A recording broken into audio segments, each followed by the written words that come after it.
Milutin Milanković avait-il raison lorsqu'il a prédit l'arrivée d'une ère glaciaire? Probablement pas, car les dernières découvertes montrent que les changements radicaux de notre climat ne sont pas dus à l'orbite et à l'inclinaison axiale de la Terre, comme l'avait prédit Milanković, mais au comportement de notre Soleil. Le Soleil est le centre de notre système solaire et joue un rôle décisif dans la dynamique climatique de la Terre. Ce n'est qu'ainsi que nous pourrons protéger notre monde, que nous soyons confrontés à un effet de serre ou à une ère glaciaire. Milutin Milanković a prédit que la Terre se dirigeait vers un changement climatique dramatique et que celui-ci serait déclenché par les forces subtiles mais puissantes de sa propre orbite. Milanković était un astronome et géophysicien serbe qui a développé au début du XXe siècle une théorie aujourd'hui connue sous le nom de cycle de Milanković. Cette théorie a révolutionné la compréhension scientifique de la façon dont les variations astronomiques peuvent influencer les changements climatiques à long terme sur Terre. Milanković a vu trois aspects essentiels dans l'orbite de la Terre: l'excentricité, l'inclinaison axiale et la précession. Leur interaction complexe a influencé le climat de la Terre pendant des milliers d'années, car ces changements déterminent la quantité de lumière solaire que reçoivent les différentes parties de la Terre à différents moments, ce qui entraîne des périodes de climat exceptionnellement froid ou chaud.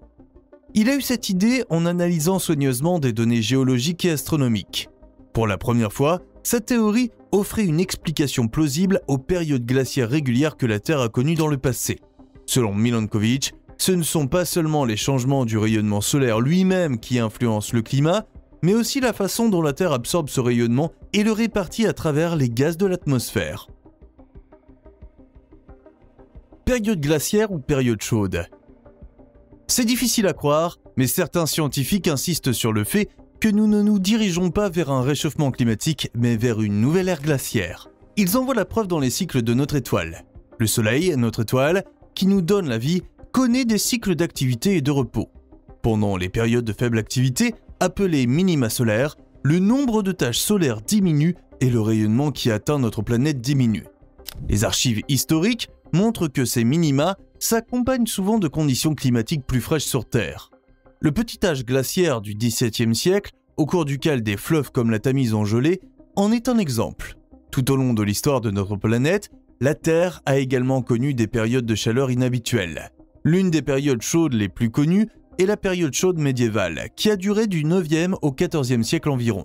Pendant cette période, les températures dans de nombreuses régions du monde étaient plus élevées qu'aujourd'hui, ce qui a favorisé l'essor de l'agriculture et la croissance des civilisations.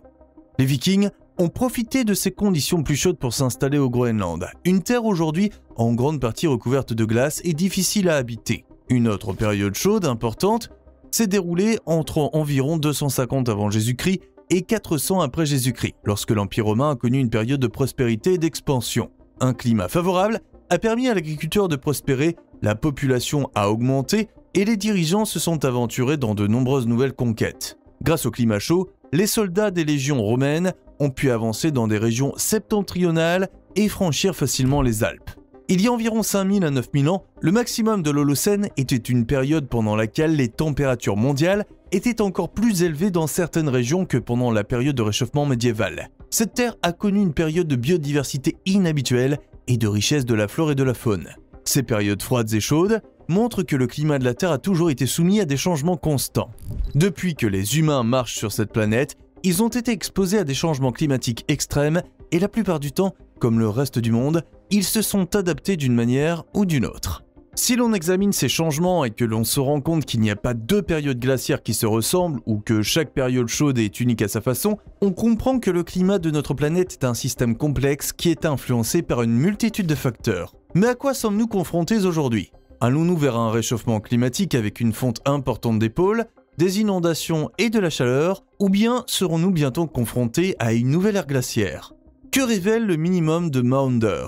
Notre climat n'est pas seulement influencé par l'inclinaison de l'axe de la Terre, mais aussi par les activités de notre étoile. Le minimum de Maunder est une période d'activité exceptionnellement faible des taches solaires qui a duré de 1645 à 1715 environ. Pendant cette période, les astronomes n'ont pratiquement pas observé de taches solaires, ce qui signifie que le Soleil était beaucoup moins actif qu'à d'autres moments. Cette phase coïncide avec le petit âge glaciaire et montre que l'activité solaire peut également influencer le climat de la Terre. Les informations actuelles suggèrent que nous vivons actuellement une phase d'augmentation de l'activité des taches solaires.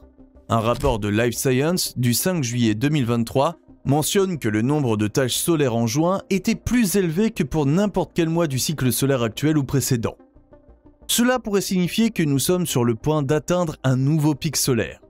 De plus, certaines prévisions indiquent que le maximum du cycle solaire actuel se produira probablement au début de l'année 2024 et au plus tard en 2024. Pendant cette période, il faut donc s'attendre à des facteurs favorisant le réchauffement climatique. Après le maximum d'un cycle solaire, l'activité solaire recommence progressivement à diminuer jusqu'à ce qu'elle atteigne finalement un minimum. Cela signifie qu'une fois le maximum du cycle solaire atteint, il faut compter environ 5 à 6 ans jusqu'à ce que le prochain minimum se produise. Pendant cette baisse d'activité, le nombre de taches solaires diminue et les événements solaires tels que les éruptions solaires deviennent moins fréquents.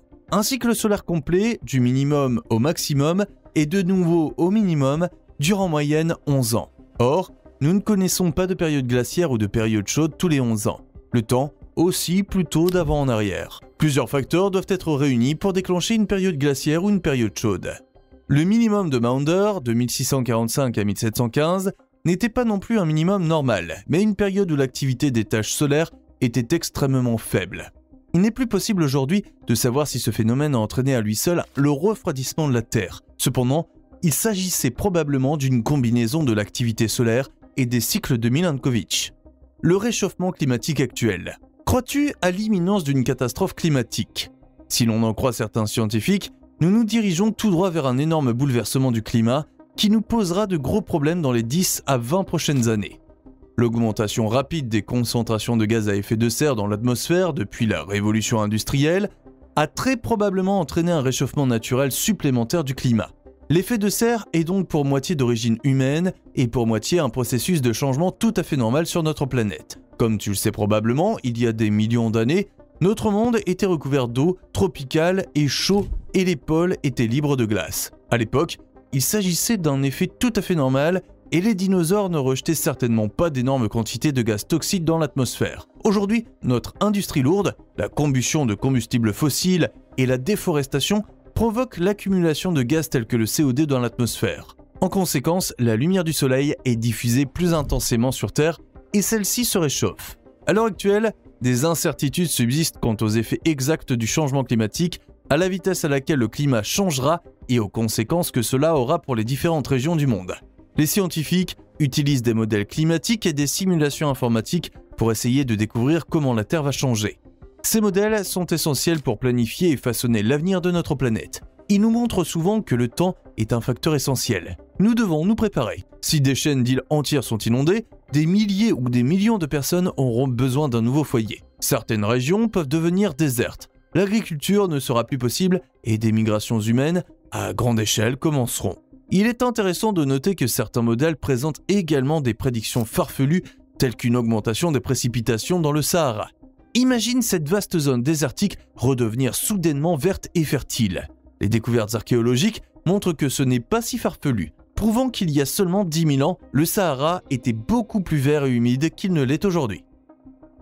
C'est une question passionnante que de savoir si notre planète, qui est en soi un écosystème parfait, a la capacité de s'autoréguler. Supposons que, d'un côté, nous voyons un réchauffement dû à l'effet de serre et que d'autres facteurs, comme une activité solaire dramatiquement réduite, déclenchent un refroidissement. Nous pourrions alors retrouver l'équilibre. Certains modèles climatiques prévoient même que des activités géologiques, telles que les éruptions volcaniques, ont le potentiel d'atténuer, voire d'inverser le réchauffement climatique. Néanmoins, il est très probable que le climat de la Terre se réchauffe continuellement en raison de nos activités humaines. Si nous nous dirigeons également vers une ère glaciaire, celle-ci pourrait soit échouer, soit devenir simplement plus douce. La science du changement climatique est complexe, et personne ne sait exactement ce qui va se passer. En fin de compte, même notre étoile n'est pas complètement prévisible. C'est ce que montrent les fluctuations soudaines d'activité ou les échecs de cycles stables depuis des siècles. Nous ne savons pas si notre planète ou l'univers possède une sorte d'intelligence qui serait capable de réguler même nos péchés de serre à long terme.